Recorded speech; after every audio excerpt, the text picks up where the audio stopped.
ಸ್ನೇಹಿತರೆ, media masters ನ್ಯೂಸ್ಗೆ ಸ್ವಾಗತ. ಗೆಳೆಯರೆ, ಜೀವನದಿಗಳಲ್ಲಿ ಜೀವಗಳೇ ತುಂಬಿದೆ. ಪಶ್ಚಿಮ ಘಟ್ಟ ನಳನಳಿಸ್ತಾ ಇದೆ. ರೈತ ಭೂಮಿಯನ್ನು ಹಸನು ಮಾಡ್ತಾ ಇದ್ದು ಬೆಳೆ ಬೆಳೆಯುವ ತವಕದಲ್ಲಿದ್ದಾನೆ. ಇದೆಲ್ಲದಕ್ಕೆ ಕಾರಣ ಆಗ್ತಾ ಇರೋದು ನೀರು. ಕಳೆದ 5 ವರ್ಷಗಳಿಂದ ಸರಿಯಾಗಿ ಬೀಳದ ಮುಂಗಾರು ಈ ಬಾರಿ ಅಬ್ಬರಿಸ್ತಾ ಇದೆ.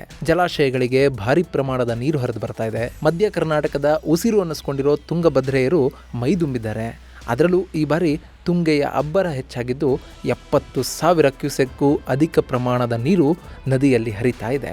ಇನ್ನು ಭದ್ರೆ ಕೂಡ ರೌದ್ರಾವತಾರವನ್ನು ತಾಳಿದ್ದು ಭದ್ರಾ ಜಲಾಶಯಕ್ಕೆ 34,000 ಕ್ಯೂಸೆಕ್ಗೂ ಅಧಿಕ ಪ್ರಮಾಣದ ನೀರು ಹರಿದು ಬರ್ತಾ ಇದೆ. ಇದರಿಂದ ಕೋಟ್ಯಾಂತರ ಮಂದಿ ನೆಮ್ಮದಿಯ ನಿಟ್ಟುಸಿರನ್ನು ಬಿಟ್ಟಿದ್ದು 1,62,818 ಹೆಕ್ಟೇರ್ಗೂ ಅಧಿಕ ಭೂಮಿ ಹಸಿರಾಗೋದಕ್ಕೆ ಹವಣಿಸ್ತಾ ಇದೆ. ಹಾಗಾದರೆ ತುಂಗಭದ್ರೆಯರ ಮಹತ್ವ ಏನು? ಭದ್ರಾ ಜಲಾಶಯ ತುಂಬಲಿ ಅಂತ ಮಧ್ಯ ಕರ್ನಾಟಕದ ಜನ ಬಯಸ್ತಾ ಇರೋದಾದರೂ ಯಾಕೆ ಅನ್ನೋದ್ರ ಬಗ್ಗೆ ಒಂದಷ್ಟು ಮಾಹಿತಿಯನ್ನು ನಾವಿಲ್ಲಿ ನೋಡೋಣ.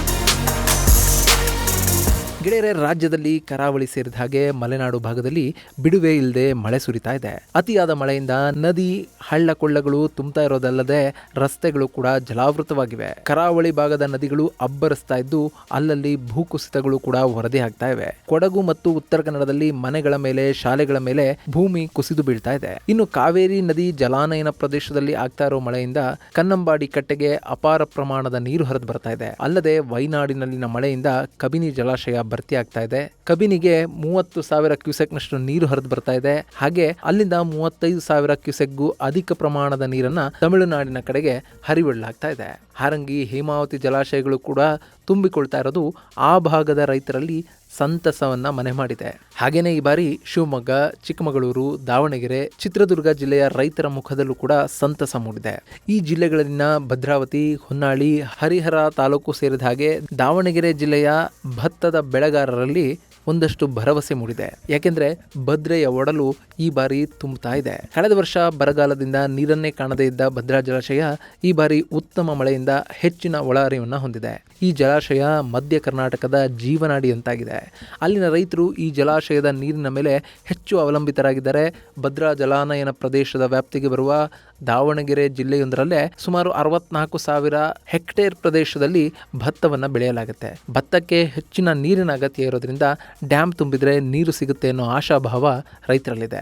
ಈ ಬಾರಿ ಇವರ ಪ್ರಾರ್ಥನೆಗೆ ಫಲ ಸಿಕ್ಕಿದ್ದು ಜುಲೈನಲ್ಲೇ ಭದ್ರಾ ಜಲಾಶಯಕ್ಕೆ ಉತ್ತಮ ಒಳಹರಿವಿದ್ದು ಇದೇ ಪ್ರಮಾಣದಲ್ಲಿ ಡ್ಯಾಮ್ಗೆ ನೀರು ಹರಿದು ಬಂದ್ರೆ ಜುಲೈ ಕೊನೆಯ ಹೊತ್ತಿಗೆ ಜಲಾಶಯ ಸಂಪೂರ್ಣ ತುಂಬುವ ಸಾಧ್ಯತೆ ಇದೆ. ಹೀಗಾಗಿ ಭದ್ರಾ ಜಲಾಶಯದ ಮೇಲೆ ಅವಲಂಬಿತರಾಗಿರುವ ರೈತರು ಭತ್ತದ ಸಸಿ ಮಡಿ ಮಾಡುವ ಕೆಲಸದಲ್ಲಿ ತೊಡಗಿದ್ದಾರೆ. ಜಲಾಶಯದಿಂದ ನೀರನ್ನು ಬಿಡುವಂತೆ ಆಗ್ರಹ ಮಾಡ್ತಾ ಇದ್ದಾರೆ. ನೀರಾವರಿ, ವಿದ್ಯುತ್ ಉತ್ಪಾದನೆ, ಕೈಗಾರಿಕೆ ಹಾಗೂ ಕುಡಿಯುವ ನೀರು ಹೀಗೆ ವಿವಿಧೋದ್ದೇಶಗಳಿಗೆ ನೀರನ್ನು ಪೂರೈಸುವ ಭದ್ರಾ ಜಲಾಶಯಕ್ಕೆ ಸದ್ಯ 34,000 ಕ್ಯೂಸೆಕ್ಗೂ ಅಧಿಕ ಒಳಹರಿವು ಬರ್ತಾ ಇದೆ.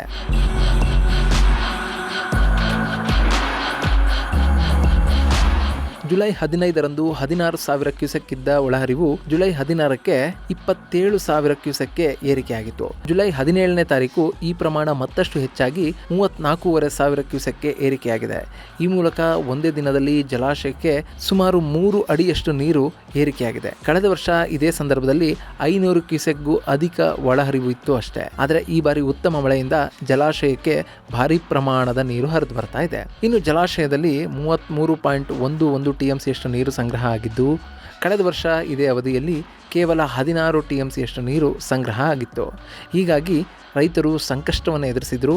ಆದರೆ ಈ ಬಾರಿ ರೈತರ ಮುಖದಲ್ಲಿ ಮಂದಹಾಸ ಮೂಡ್ತಾ ಇದೆ. ಗೆಳೆಯರೆ, ಈ ಜಲಾಶಯವನ್ನು ಭದ್ರಾ ನದಿಗೆ ಅಡ್ಡಲಾಗಿ ತರೀಕೆರೆ ಹಾಗೂ ಭದ್ರಾವತಿಯ ಗಡಿಭಾಗದಲ್ಲಿರುವ ಲಕ್ಕವಳ್ಳಿ ಬಳಿ ನಿರ್ಮಿಸಲಾಗಿದೆ. ಹೀಗಾಗಿನೇ ಇದನ್ನ ಲಕ್ಕವಳ್ಳಿ ಡ್ಯಾಮ್ ಅಂತಲೂ ಕೂಡ ಕರೆಯಲಾಗುತ್ತೆ.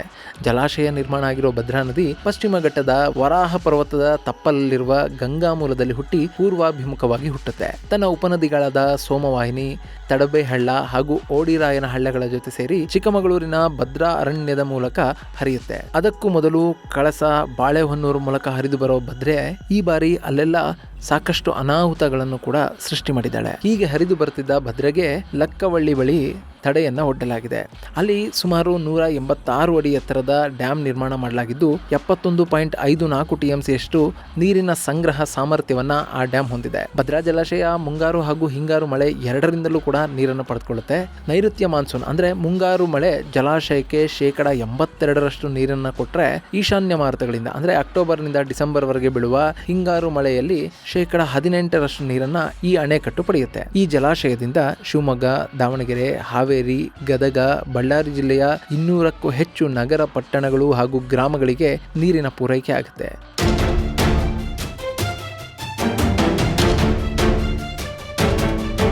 ಗೆಳೆಯರೆ, ಈ ಅಣೆಕಟ್ಟಿನ ನಿರ್ಮಾಣ ಕಾರ್ಯ ಆರಂಭ ಆಗಿದ್ದು 1947ರಲ್ಲಿ. ಆ ಬಳಿಕ 1965ರಲ್ಲಿ ಇದು ಪೂರ್ಣಗೊಳ್ತು. 4 ಗೇಟ್ಗಳನ್ನು ಹೊಂದಿರುವ ಭದ್ರಾ ಜಲಾಶಯದಿಂದ ವಿದ್ಯುತ್ತನ್ನು ಕೂಡ ಉತ್ಪಾದನೆ ಮಾಡಲಾಗುತ್ತೆ. ಇಲ್ಲಿರುವ 3 ಪವರ್ ಸ್ಟೇಷನ್ಗಳಿಂದ 39.2 ಮೆಗಾವ್ಯಾಟ್ ವಿದ್ಯುತ್ ಉತ್ಪಾದನೆಯನ್ನು ಮಾಡಲಾಗುತ್ತೆ. ಈ ಹಿಂದೆ ಈ ಜಲಾಶಯದ ನೀರನ್ನ ಹಾಗೂ ವಿದ್ಯುತ್ತನ್ನ ವಿಶ್ವೇಶ್ವರಯ್ಯ ಕಬ್ಬಿಣ ಹಾಗೂ ಉಕ್ಕು ಕಾರ್ಖಾನೆ, ಕುದುರೆಮುಖ ಕಬ್ಬಿಣ ಅದಿರು ಕಂಪನಿ, ಮೈಸೂರು ಪೇಪರ್ ಮಿಲ್ಸ್ ಗಳಿಗೆ ಕೊಡಲಾಗ್ತಾ ಇತ್ತು. ಈಗಾಗಲೇ ಕುದುರೆಮುಖ ಕಬ್ಬಿಣ ಅದಿರು ಕಂಪನಿ ಈಗಾಗಲೇ ಮುಚ್ಚಿ ಹೋಗಿದೆ. ಇನ್ನು ಭದ್ರಾ ಜಲಾಶಯದ ಮತ್ತೊಂದು ಮಹತ್ವದ ಯೋಜನೆ ಅಂದರೆ ಅದು ಭದ್ರಾ ಮೇಲ್ದಂಡೆ ಯೋಜನೆ.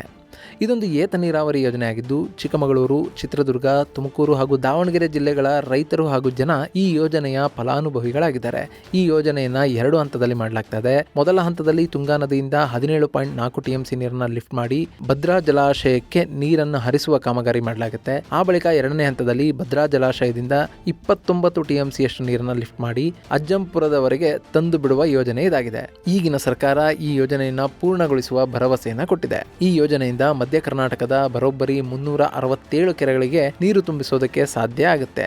ಹೀಗಾಗಿ ಈ ಪ್ರದೇಶಗಳಿಗೆ ಭದ್ರಾ ಮೇಲ್ದಂಡೆ ಯೋಜನೆ ಅತ್ಯಂತ ಮಹತ್ವ ಅನ್ನಿಸ್ಕೊಳ್ತಾ ಇದೆ. ಇನ್ನು ಭದ್ರಾ ಜಲಾಶಯದಿಂದ ಹೊರಬರುವ ಭದ್ರೆ ಶಿವಮೊಗ್ಗ ಜಿಲ್ಲೆಯ ಭದ್ರಾವತಿಯನ್ನ ದಾಟಿ ಕೂಡಲಿ ಬಳಿ ತುಂಗೆಯೊಂದಿಗೆ ಸಂಗಮವಾಗ್ತಾಳೆ. ಆ ಬಳಿಕ ಅಲ್ಲಿಂದ ಈ ನದಿ ತುಂಗಭದ್ರಾ ಅನ್ನೋ ಹೆಸರಲ್ಲಿ ಹರಿಯುತ್ತೆ. ಶಿವಮೊಗ್ಗ, ದಾವಣಗೆರೆ, ಕೊಪ್ಪಳ, ಹಾವೇರಿ ಜಿಲ್ಲೆಗಳಲ್ಲಿನ ಭೂಮಿಯನ್ನ ಇದು ಹಸಿರಾಗಿಸ್ತಾ ತುಂಗಭದ್ರಾ ಜಲಾಶಯವನ್ನು ಸೇರುತ್ತೆ. ಅದಾದ ನಂತರ ತುಂಗಭದ್ರೆ ಆಂಧ್ರ ಪ್ರದೇಶ ಮತ್ತು ತೆಲಂಗಾಣದ ಗಡಿಭಾಗದಲ್ಲಿರುವ ಸಂಗಮೇಶ್ವರದಲ್ಲಿ ಕೃಷ್ಣಾ ನದಿಯ ಜೊತೆ ಸೇರುತ್ತೆ. ತುಂಗಭದ್ರೆ ರಾಜ್ಯದಲ್ಲಿ ಕೃಷ್ಣೆ ಹಾಗೂ ಕಾವೇರಿಯಂತೆ ಜೀವನದಿ ಅನ್ನಿಸ್ಕೊಂಡಿರೋದು ಇದೇ ಕಾರಣಕ್ಕೆ.